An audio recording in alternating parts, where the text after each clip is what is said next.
ዋትስአፕ ሻምፕ እንዴት ናችሁ? ውድ የተወደዳችሁ የክለባችን የሻምፒዮኑ የገናና የትልቁ ክለባችን አርሰናል ቤተሰቦች በሙሉ ዛሬ የተለያዩ የአርሰናል የዝውውር መረጃዎችን ይዘን መተናል። እስከ መጨረሻው ድረስ እንድትከታተሉን ላይክና ሰብስክራይብ ታደርጉን ስንል እንጠይቃችኋለን። እንደማትሳፍሩን እናምናለን። በቀጥታ ወደ መረጃዎቻችን ስናመራ መጀመሪያ መረጃችን የሚሆነው ኬፓ አሪዛባላጋ ነው።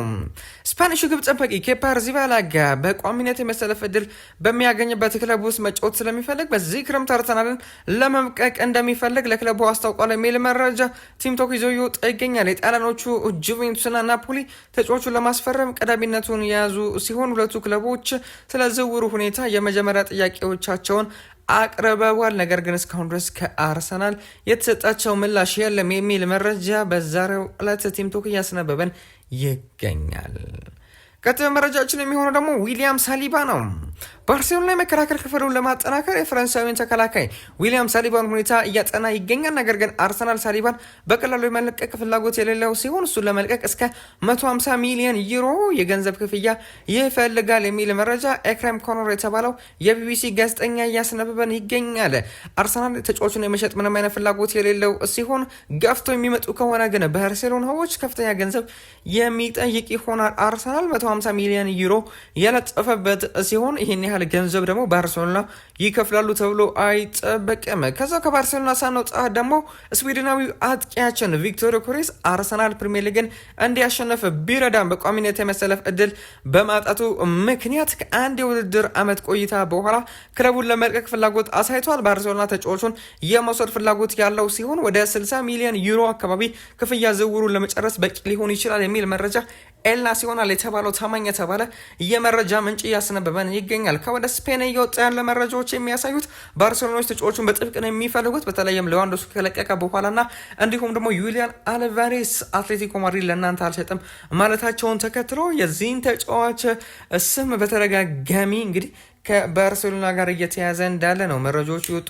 የሚገኙት። እንግዲህ አሁን ላይ አርሰናል ይሄንን ተጫዋች የመሸጥ ፍላጎት እንዳለው ምንም አይነት መረጃ ይወጡ አይገኙም። እንደነ ፋብሪዚዮ ሮማኖ የመሳሰሉ የመረጃ ምንጮች ደግሞ አርሰናል ይህንን ተጫዋች አይነኪ ያደርገው ይቆጥራል። በተለይም ደግሞ ሚኬል አርቴታ ይህንን ተጫዋች እንዲሸጥ እንደማይፈልግ ነው መረጃዎች ይወጡ የሚገኙት። ተጫዋቹ ግን በተለይም እንደ ባርሴሎና ያሉ ትላልቅ ክለቦች የሚፈልጉት ከሆነ ለመልቀቅ ፈቃደኛ ሊሆን እንደሚችል በእርግጠኝነት የተደመደመ ነገር ሳይሆን ነገር ግን ሊሆን እንደሚችል መረጃዎች ይወጡ ይገኛሉ።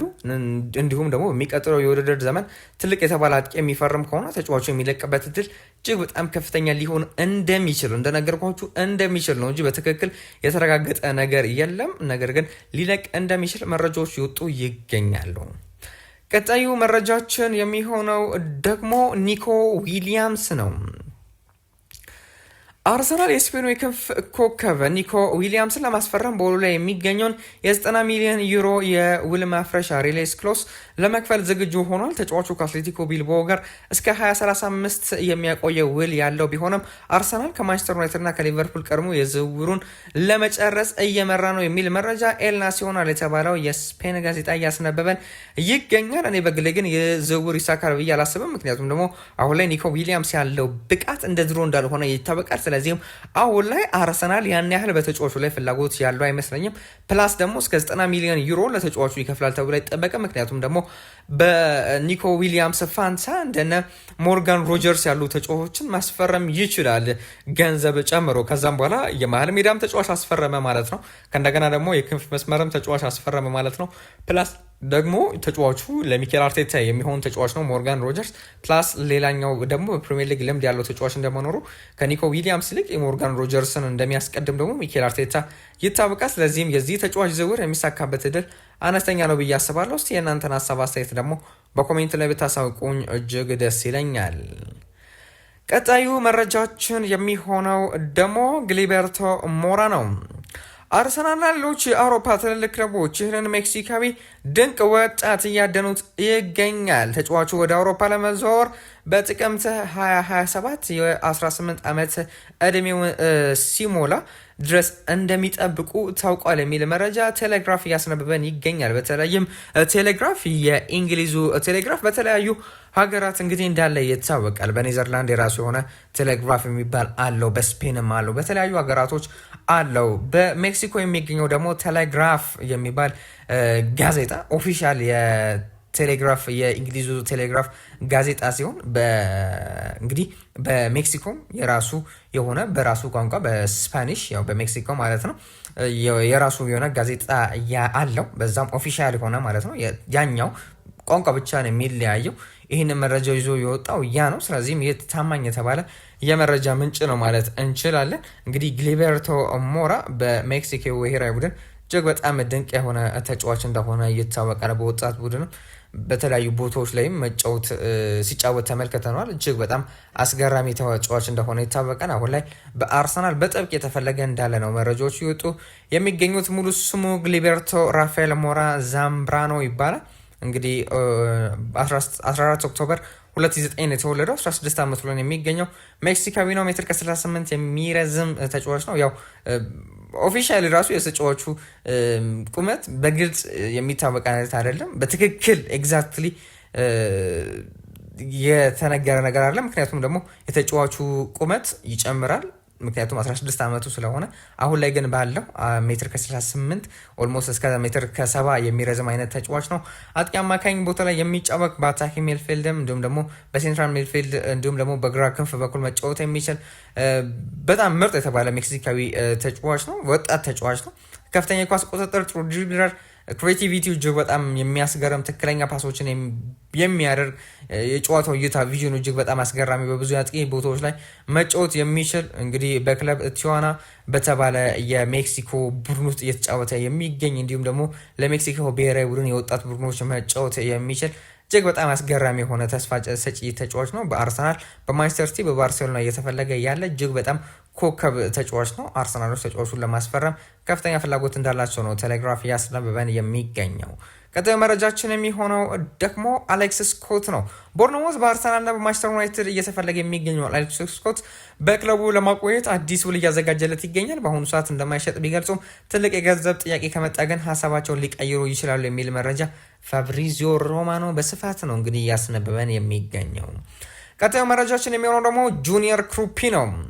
ፒኤስጂ ቦርንሞዝን የ20 ዓመት አጥቂ ጁኒየር ክሩፒን የክለቡ ቀዳሚ የአጥቂ ኢላማ አድርጎታል። ቦርንሞዝ ተጫዋቹን ለመሸጥ ወደ 100 ሚሊዮን ዩሮ አካባቢ የሚፈልግ ሲሆን አርሰናልም የተጫዋቹ ፈላጊ ሆኖ ቀጥሏል የሚል መረጃ ቲምቶክ እያስነበበን ይገኛል። ስለዚህም አሁን ለአርሰናል ይህንን ተጫዋች የሚያስፈርምበት እድል አነስተኛ ነው ማለት እንችላለን። ያው የሚያስፈርምበት እድል አለ። ነገር ግን አሁን ላይ ፒኤስጂ በቀዳሚነት ቁጥር 1 ታርጌቴ ክሩፒ ነው ብሎ እንግዲህ ይዞታል ይህንን የዓመት ተጫዋች ማለት ነው። ስለዚህም ይህ ተጫዋች ሞስት ፕሮባብሊ ወደ ፒኤስጂ የሚያመራበት እድል አለ። ከአርሰናል የተሻለ ሆኖ ክለብ ሆኖ ሳይሆን ፒኤስጂ፣ ነገር ግን ቀዳሚ ኢላማችን እኛ ሌላ ተጫዋች ነው። ነገር ግን የፒኤስጂ ቀዳሚ ኢላማው ጁኒየር ክሩፒ ስለሆነ ይህ ተጫዋች ወደ ፈረንሳዩ ክለብ ፒኤስጂ የሚያመራበት እድል ከፍተኛ እንደሆነ ነው መረጃዎች ሲወጡ የሚገኙት። ሌላኛው መረጃችን ደግሞ ኢላን ማሊየራን ይመለከታል። ኬፓ ክለቡን ለመልቀቅ ማሰቡን ተከትሎ አርሰናል አዲስ ግብ ጠባቂ እየፈለገ ይገኛል። በዚህም መሰረት በዚህ ክረምት ከሊድስ ዩናይትድ ጋር ያለው ውል የሚያበቃው የ26 ዓመቱ ፈረንሳዊ ግብ ጠባቂ ኢላን ማሊየራን እንደ ጥሩ አማራጭ እያጠናው ይገኛል አርሰናል የሚል መረጃ ሳሚ ሞክቤል እያስነበበን ይገኛል። ቀጣዩ መረጃችን የሚሆነው ደግሞ ኤንዞ ፈርናንዴዝ ነው። ማንቸስተር ሲቲና አርሰናል የቼልሲውን አማካኝ ኤንዞ ፈርናንዴዝን ለማስፈረም መረጃዎችን እያሰባሰቡ ይገኛሉ የሚል መረጃ እየወጣ ይገኛል። ተጫዋቹ በአሁኑ ሰዓት ከቼልሲ መልቀቅ የሚፈልግ ሲሆን የእሱ ምርጫ ሪያል ማድሪድ ቢሆንም ማድሪዶች ግን እሱን ከመግዛታቸው በፊት ትልቅ ተጫዋቾች መሸጥ ይኖርባቸዋል። እንዲሁም ደግሞ በእሱ ላይ ያላቸው ፍላጎት እጅግ በጣም ትንሽ እንደሆነና ኦልሞስት ምንም አይነት ፍላጎት እንደሌላቸው መረጃዎች ይወጡ ይገኛሉ። ስለዚህም አሁን ላይ አርሰናልና ማንቸስተር ሲቲ ተጫዋቹን ለማስፈረም ከፍተኛ ፍላጎት ያላቸው ክለቦች ናቸው ማለት እንችላለን። ቀጣዩ መረጃችን የሚሆነው ደግሞ ኬንያን ይርሊዝ ነው። አርሰናል የቱርኩን ወጣት ኮከብ ኬንያን ይርሊዝ ለማስፈረም ለዩቬንቱስ ይፋዊ ጥያቄ የዋጋ ማጣሪያ ጥያቄ አቅርቧል። ዩቬንቱስ ግን ተጫዋቹ የመሸጥ ፍላጎት የሌለው ሲሆን ድርድር ለመጀመር እንኳን ከ100 ሚሊዮን ዩሮ በላይ የሆነ ከፍተኛ ዋጋ ይጠብቃል ዩቬንቱስ የሚል መረጃ ቱርኪሽ ፉትቦል እያስነበበን ይገኛል። ቀጣዩ መረጃችን የሚሆነው ደግሞ ኤዝሪ ኮንሳ ነው። አርሰናል በአስቶን ቪላ ተከላካይ ኤዝሪ ኮንሳ ላይ መጠነኛ ፍላጎት አሳይቷል። አስቶን ቪላ ለተጫዋቹ 60 ሚሊዮን ፓውንድ የሚገመት ዋጋ የሰጠው ሲሆን አርሰናል ግን በአሁኑ ሰዓት ያንን ዋጋ ለመክፈል ፈቃደኛ አይደለም የሚል መረጃ ቴሌግራፍ እያስነበበን ይገኛል። ቀጣዩ መረጃችን የሚሆነው ደግሞ አዩብ ቡአዲ ነው። አርሰናል የሊሉን ወጣት አማካኝ አዩብ ቡአዲን ለማስፈረም ከሌሎች ክለቦች ቀርቦ በጥሩ ደረጃ ላይ ይገኛል። በሁለቱ ወገኖች መካከል የሚደረገው ንግግር በጣም በጥሩ ሁኔታ ላይ ወደፊት እየገፋ ይገኛል የሚል መረጃ ቲም ቶክ እያስነበበን ይገኛል። ቀጣዩ መረጃችን የሚሆነው ደግሞ ብራድሊ ባርኮላ ነው። አትሌቲክስ እንዳስነበበን ከሆነ ፓሪስ ሴን ዠርመን ከሊቨርፑልና አርሰናል ከፍተኛ ፍላጎት ቢኖርበትም የ23 ዓመቱን ፈረንሳዊ ክንፍ መስመር ተጫዋች ብራድሊ ባርኮላን የመሸጥ ምንም አይነት እቅድ እንደሌለው በይፋ አስታውቋል። ፒኤስጂ የተጫዋቹን ዋጋ ከ116 ሚሊዮን ፓውንድ በላይ አድርጎታል የሚል መረጃ ነው እየወጣ የሚገኘው። አርት ዴ ሮሼ የተባለው ፈረንሳይ ጋዜጣ ደግሞ አርሰናል በባርኮላ ላይ ያለው ፍላጎት አሁንም የቀጠለ ቢሆንም ፒኤስጂ ለተጫዋቹ የሰጠው ዋጋ ማንቸስተር ሲቲ ለኤሊዮት አንደርሰን ከከፈለው 116 ሚሊዮን ፓውንድ በላይ በመሆኑ አርሰናል ዝውውሩን ለመግፋት ይህንን ትልቅ የገንዘብ ሂሳብ ማለፍ ይኖርበታል የሚል መረጃ እየወጣ ይገኛል። ሌዊስ ስቲል የተባለው ታማኝ የተባለ የመረጃ ምንጭ ደግሞ ተጫዋቹ ባርኮላ በዚህ ክረምት ፒኤስጂን የሚለቅ ከሆነ ከሊቨርፑል ልቅ ወደ አርሰናል መዘወር ይመርጣል። ከሚኬል አርቴታ ጋር የመስራት እድል ማግኘቱ እና በለንደን የመኖር ፍላጎቱ ለአርሰናል በዝውውር ፉክክሩ ላይ የበላይነት ሰጥቶታል የሚል መረጃ ሌዊስ ስቲል የተባለው የዴይሊ ሜል ጋዜጠኛ ያስነበበን ይገኛል። እንግዲህ ይህ ማለት ምን ማለት ነው? ይህ ተጫዋች በክረምቱ የዝውውር መስኮት ከፒኤስጂ ቤት የሚለቅበት አነስተኛ ነው። እንዲሁም ደግሞ ከ116 ሚሊዮን ፓውንድ በላይ ፒኤስጂዎች ይጠይቃሉ። ከእንደገና ደግሞ የሚለቅ ከሆነ ራሱ ግፊት አድርጎ የሚለቅ ከሆነ የተጫዋቹ ምርጫ ከሊቨርፑል ይልቅ ሁለት ክለቦች ናቸው በጠቅ የሚፈልጉት አርሰናልና ሊቨርፑል። ከሊቨርፑል ልቅ ወደ አርሰናል ማምራት እንደሚፈልግ ነው እንግዲህ መረጃዎች ይወጡ የሚገኙት። ቀጣዩ መረጃችን የሚሆነው ደግሞ ሞርጋን ሮጀርስ ነው።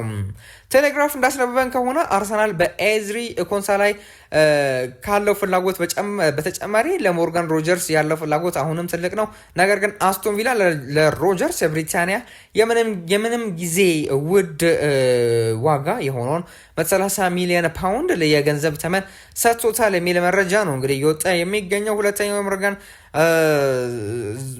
የሞርጋን ሮጀርስ ዜና የሚሆነው ደግሞ አሁን ላይ ተጫዋቹ ወደ አርሰናል ለመምጣት ከፍተኛ የሆነ ጫናን በአስቶን ቪላ ላይ ሊያደርስ እንደሆነ ነው እንግዲህ መረጃዎች ሲወጡ የሚገኙት። እንዲሁም ደግሞ ተጫዋቹ ይሄ ዋጋ አይገባኝም እያለ ሁላ እንደሚገኝ ነው መረጃዎች ሲወጡ የሚገኙት።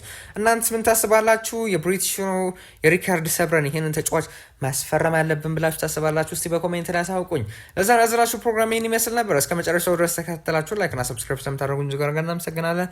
መልካም ጊዜ